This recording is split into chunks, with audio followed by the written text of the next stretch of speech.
হজ যাত্রায় সম্মানিত হাজী সাহেবদের একটি কমন প্রশ্ন হলো দোয়া কবুলের জায়গা কোনটি।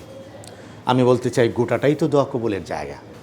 আপনার সফরের সূচনা থেকে নিয়ে সমাপ্তি পর্যন্ত, যাত্রার আলিফ থেকে নিয়ে ইয়া পর্যন্ত, অদ্য থেকে প্রান্ত পর্যন্ত গোটাটাই তো আপনি দোয়া কবুলের সীমানার মধ্যে আছেন।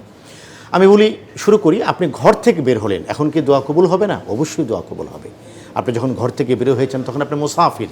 নবী করিম সাল্লাল্লাহু আলাইহি ওয়াসাল্লাম বলেছেন মুসাফির হালাতে দোয়া কবুল হয়। আপনি এহরাম পরেছেন, এহরামের সাদা কাপড় পরেছেন।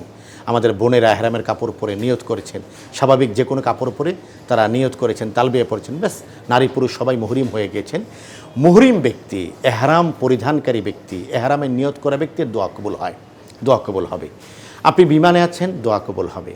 আপনি ঢাকা ইমিগ্রেশনে আছেন, দোয়া কবুল হবে। আপনি জেদ্দায় নামছেন, দোয়া কবুল হবে। গোটা মক্কা শরীফ দোয়া কবুলের জায়গা। আরদুল মুকাদ্দাসা, কাবায় যাচ্ছি আমরা। কোথায় যাচ্ছি? আল্লাহর ঘরে যাচ্ছি। আমরা সকলে জানি আল্লাহকে দেখা যায় না, আল্লাহকে ধরা যায় না, ছোঁয়া যায় না, স্পর্শ করা যায় না, কিন্তু তিনি পৃথিবীতে এমন একটি ঘর রেখেছেন যেটাকে বলা হয়েছে আল্লাহর ঘর। এই ঘরটাকে ধরা যায়, এই ঘরটাকে ছোঁয়া যায়। এই ঘরের কালো গিলাফ ধরে বুকের সমস্ত কান্না এই ঘরের সামনে উৎসর্গ করে বলা যায়, আল্লাহুম্মা গফিরলি ওয়ারহামনি, হে প্রভু, তোমার ঘর পর্যন্ত আমি পৌঁছে গিয়েছি, তুমি আমাকে ক্ষমা করে দাও। রব্বুল আলামিন কত মমতায় ভরা বাক্যে বলেছেন, বিসমিল্লাহির রহমানির রহিম, ফালিয়াবুদু রব্ব হাযাল বাইত। সুতরাং ইবাদত করে ওই মহান সত্তার যিনি এই ঘরের মালিক। তো সেই ঘরে আমরা যাচ্ছি। স্পেসিফিকলি কিছু জায়গার কথা আমি যদি বলি আপনাকে, মাতাফে দোয়া কবুল হয়। মাতাফ মানে হলো মা আলাইহি তাওয়াফ, যার উপর তাওয়াফ করা হয়। কাবা ঘরের চারপাশের যে জায়গাটা, যে চত্বরটা, এটাকে মাতাফ বলা হয়। মাতাফে দোয়া কবুল হয়। তাওয়াফরত অবস্থায় দোয়া কবুল হয়। কিতাবের মধ্যে এসছে কাবা ঘরকে কেন্দ্র করে প্রতি মুহূর্তে 120টা রহমত নাজিল হতে থাকে 3 শ্রেণী মানুষদের জন্য।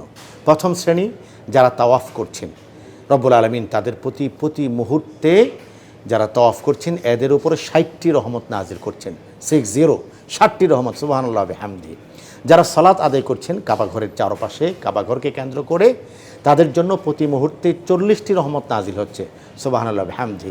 যিনি তাওয়াফও করছেন না, নামাজও পড়ছেন না, কেবল বসে আল্লাহর ঘরের দিকে তাকিয়ে আছেন মুগ্ধ নয়নে, পৃথিবীর একমাত্র ঘর যার দিকে আপনি যত তাকাবেন আপনার হৃদয়ের পিপাসা তত বাড়বে, আপনার হৃদয়ের আবেগ তত বাড়বে, ভালোবাসা তত বাড়বে। একটা ঘর কয়বার দেখা যায়, কিন্তু আল্লাহর ঘর এমন একটা জিনিস আপনি 1000 বছর দেখলেও আপনার হৃদয়ের পিপাসা কখনো কমবে না, বৃদ্ধি পাবে। এই জন্যই তো রাসূল করিম সাল্লাল্লাহু আলাইহি ওয়াসাল্লাম দোয়া করেছেন, যখন আমরা কাবার সামনে যাই, হে রব্বুল আলামিন, এই ঘরের প্রতি আমার ভালোবাসাকে বাড়িয়ে দাও, ঘরের মর্যাদাকে বাড়িয়ে দাও, এবং ঘরের প্রতি আমার মহব্বতকে তুমি বাড়িয়ে দাও, সুবহানাল্লাহ বিহামদি। কাবা ঘরের দিকে তাকিয়ে দোয়া করলে দোয়া কবুল হয়। কাবা ঘরে তাওয়াফকালীন সময়ে দোয়া কবুল হয়। কাবা ঘরে নামাজরত অবস্থায়, নামাজের আগে পরে দোয়া কবুল হয়। কিছু জায়গার কথা বলি, মাকাম ইব্রাহিম দোয়া কবুলের জায়গা। কাবা ঘরে আপনি জান্নাতি কয়েকটা বিষয় দেখতে পাবেন, আমি যদি একটি একটি করে বলি। প্রথম হলো জমজম। 1000 বছরের পথ পেরিয়ে যেই জমজম এখনো পর্যন্ত আমার আপনার হৃদয়কে প্রশান্ত করে যাচ্ছে, এই জমজম পৃথিবীর একমাত্র অবিকৃত নেয়ামত, যেটা জান্নাত থেকে প্রতি মুহূর্তে আসছে পৃথিবীতে, যার অগ্রভাগ দুনিয়াতে আর সূচনা জান্নাতে, সুবহানাল্লাহ বিহামদি। অনেক বিজ্ঞানীরা খোঁজ করেছেন কোত্থেকে আসে জমজম। আমি বলি জমজম আসে জান্নাত থেকে। এই জন্য জমজমের কূপের খুব বেশি দূর গভীরে যাওয়া যায় না।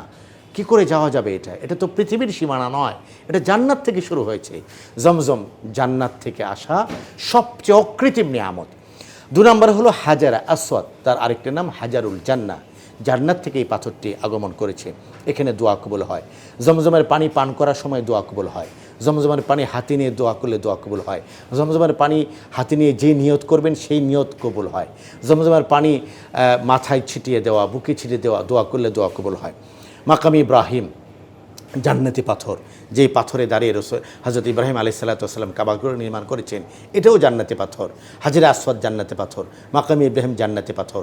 সাফা মারওয়া, কোরআনে যে পাহাড়ের নাম উদ্ধৃত হয়েছে, বিসমিল্লাহির রহমানির রহিম, ইন্না সাফা ওয়াল মারওয়াতা মিন শাআইরিল্লাহ, এই পাহাড়ে নবীজির কদম মুবারক স্পর্শ করেছে, সুবহানাল্লাহ বিহামদিহি। সাফা পাহাড়ে দোয়া কবুল হয়, মারওয়াতে দোয়া কবুল হয়, মসজিদ হারামে দোয়া কবুল হয়। যে মসজিদের কথা রব্বুল আলামিন কোরআনের মধ্যে বলেছেন, এই মসজিদে দোয়া কবুল হয়। এর বাইরে আমরা আরও মিনাতে দোয়া কবুল হবে, মুজদালিফায় দোয়া কবুল হবে, আরাফায় দোয়া কবুল হবে। আরাফার গোটা দিনটাই তো দোয়া কবুলের। রাসূল করিম সাল্লাল্লাহু আলাইহি ওয়াসাল্লাম জীবনে একবার হজ করেছেন। আরাফার ময়দানে তিনি যখন এসেছেন, হাদিসের মধ্যে রাসূলুল্লাহ সাল্লাল্লাহু আলাইহি ওয়াসাল্লামের হজের ব্যাখ্যা যখন এসছে, সেখানে কথা পরিষ্কারভাবে এসছে, নবী করিম সাল্লাল্লাহু আলাইহি ওয়াসাল্লাম একাধারে 6.5 ঘন্টা পর্যন্ত দাঁড়িয়ে আরাফার ময়দানে দোয়া করেছেন। সুবহানাল্লাহ বিহামদিহি। আমি আপনি কতটুকু দোয়া করি, কতটুকু দাঁড়াতে পারি আমরা? রাসূলুল্লাহ সাল্লাল্লাহু আলাইহি ওয়াসাল্লাম 6.5 ঘন্টা দাঁড়িয়েছিলেন, দাঁড়িয়ে দোয়া করেছেন। সূর্য জাওয়ালের পরে তিনি হাত যে তুলেছেন আকাশের পানে, আরশের পানে, সে হাত নামিনি। উম্মার জন্য, মানুষের জন্য দোয়ায় সে হাত আল্লাহর দিকে তিনি উঁচু করে রেখেছেন। আমরা ক্লান্ত হয়ে পড়ি, অথচ আমরা পাপী। রাসূল করিম সাল্লাল্লাহু আলাইহি ওয়াসাল্লাম নিষ্পাপ ছিলেন। রাসূলের সাথে 1.25 লক্ষ সাহাবী, তারাও নিষ্পাপ, তারাও হাত তুলেছেন। কল্পনা করুন, হযরত আবু বকর, হযরত ওমর, হযরত ওসমান, হযরত আলী, 1.25 লক্ষ সাহাবী। গোলাপের পাপড়ি যেমন তার কলিকে চারদিক থেকে ঘিরে রাখে, সূর্যমুখীর ফুলের পাপড়িগুলি যেমন চারদিক থেকে ঘিরে রাখে, 1.25 লক্ষ সাহাবারা রসুলকে ঘিরে রেখেছেন। আরাফার ময়দানে নবীজি হাত তুলে দোয়া করছেন গোটা পৃথিবীর মুসলমানদের জন্য, গোটা পৃথিবীর মানুষদের জন্য। 6.5 ঘন্টা পর্যন্ত রসুল দাঁড়িয়েছিলেন।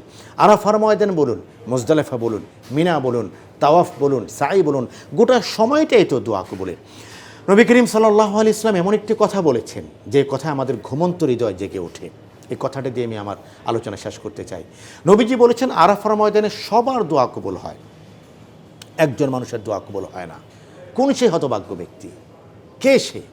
কে সে পাপিষ্ঠ যার দোয়া আরাফার ময়দানেও কবুল হয় না? নবীজি বলেছেন, যে ব্যক্তি মনে করে যে আমার দোয়া আল্লাহ কবুল করবেন না, এই ব্যক্তির দোয়া আল্লাহ তাআলা কবুল করে না। আল্লাহু আকবার। কত ভারী কথা, যে কথা আমাদের প্রত্যেককে জাগিয়ে তোলে। প্রিয় দর্শক, সম্মানিত হজযাত্রী, আপনি যদি আল্লাহর ঘরের প্রতীক হয়ে থাকেন অথবা মক্কায় বসে এই আলোচনাটি শুনে থাকেন, আমি আপনাকে রিকোয়েস্ট করব, অনুরোধ করব, রব্বুল আলামিন আপনাকে দোয়া কবুলের পবিত্র জায়গায় নিয়ে এসেছেন। এর চেয়ে হতভাগ্য ব্যক্তি আর কে, যে এই জায়গায় আসার পরও দোয়া করে আল্লাহর কাছ থেকে ক্ষমা পাইল না। এজন্য মক্কা মদিনার প্রতিটি মুহূর্ত, প্রতিটি দিন, বিশেষ করে হজের প্রতিটি দিন, মক্কায় অবস্থানকালীন প্রতিটি দিন, মিনার দিনগুলো, আরাফার দিনটি, মুজদালিফার রাতটি, প্রতি মুহূর্তে যেন আমি দোয়ায় নিমগ্ন থাকি। দোয়ার ক্ষেত্রে একটি আমি আরজি সবাইকে বলি, এই কথাটি আমি আবার আপনাকে বলছি। দোয়ার ক্ষেত্রে দুটো বাক্য, একটি হলো দোয়া পড়া, আরেকটি হলো দোয়া করা। পড়া মানে হলো বই দেখে পড়া, দোয়ার বই দেখে পড়া না। আপনি পড়তে পারেন, তবে মনে রাখবেন রব্বুল আলামিন তিনি সকল ভাষা বুঝেন। ভাষা থেকে আবেগটা আল্লাহর কাছে সবচেয়ে বেশি গুরুত্বপূর্ণ। আল্লাহ বান্দার আবেগকে পছন্দ করেন। এই জন্য আপনি যখন হজের সফর আছেন, তখন আপনি দোয়া করবেন। মনের সমস্ত কথাগুলো, সমস্ত কান্নাগুলো, সমস্ত বেদনাগুলো, যে বেদনার কথা পৃথিবীর কোনো মানুষকে বলা যায়নি, আপনি আল্লাহকে বলুন। কারণ রব্বুল আলামিন আপনাকে হজে ডেকেছেন, তার ঘরে প্রভু আপনাকে ডেকেছেন আপনার কথাগুলো শোনার জন্য এবং আপনার দোয়া কবুল করার জন্য। রব্বুল আলামিন আমাদের ওমরা এবং হজের সফরকে দোয়াময় করার তৌফিক দান করুন। আমাদের হৃদয় থেকে উচ্চারিত প্রতিটি দোয়া যেন আল্লাহ তাআলা কবুল করেন, সেই তৌফিক কামনা করছি। এবছর যারা হজ করছেন, সম্মানিত সকল হজযাত্রীর লাব্বাইক যেন আল্লাহ তাআলা কবুল করেন, সবার আমিন যেন কবুল করেন। আরাফার ময়দানে উচ্চারিত লাব্বাইক এবং আমিনের সাথে আমাদের আমিনও যেন আল্লাহ তাআলা কবুল করেন। আমিন। ওয়া আখিরু দাওয়ানা আলহামদুলিল্লাহি রাব্বিল আলামিন। আসসালামু আলাইকুম ওয়া রাহমাতুল্লাহি ওয়া বারাকাতুহু।